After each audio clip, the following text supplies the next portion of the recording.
হঠাৎ করে বৃষ্টি চলে আসলো। সে বৃষ্টি চলে আসার কারণে ভিজে গেলাম।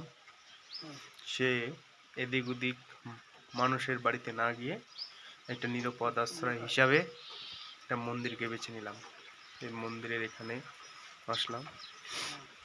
এই মন্দিরের বারান্দায় আমরা নিচে আছি। বাইরে ঝিমঝিম ঝিমঝিম বৃষ্টি চলছে।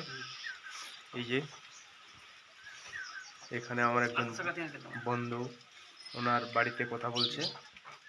তো বিষয় হচ্ছে আমাদের পশ্চিমবঙ্গে বিশেষ করে ছোট ছোট যেগুলো মন্দির থাকে সেই মন্দিরের পরিবেশটা খুব একটা ভালো দেখতে পারা যায় না, কিন্তু এই মহারাষ্ট্রের মধ্যে এই দেখেন খুব ছোট্ট মন্দির, খুব ছোট্ট, কিন্তু ছোট্ট মন্দির হলেও যে পরিষ্কার পরিচ্ছন্ন যেরকম রয়েছে সেরকম রয়েছে বসার ব্যবস্থা। এবং মন্দিরে দেখছেন তালা মারা আছে যাতে কোনো কুকুর ভিতরে প্রবেশ করতে না পারে, এবং বাইরের লোকের বসার জায়গা রয়েছে। এবং এখানে পূজা অর্চনা করার জন্য যে সাউন্ড সিস্টেমের দরকার রয়েছে সেই সাউন্ড সিস্টেম কিন্তু এখানে রয়েছে।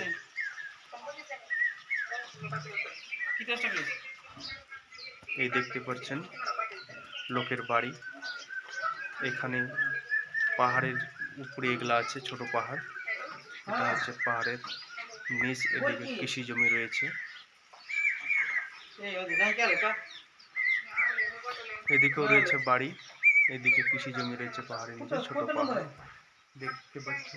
আমের গাছ, জোয়ার, এই সমস্ত কৃষি কাজ এখানে হচ্ছে। নমস্কার।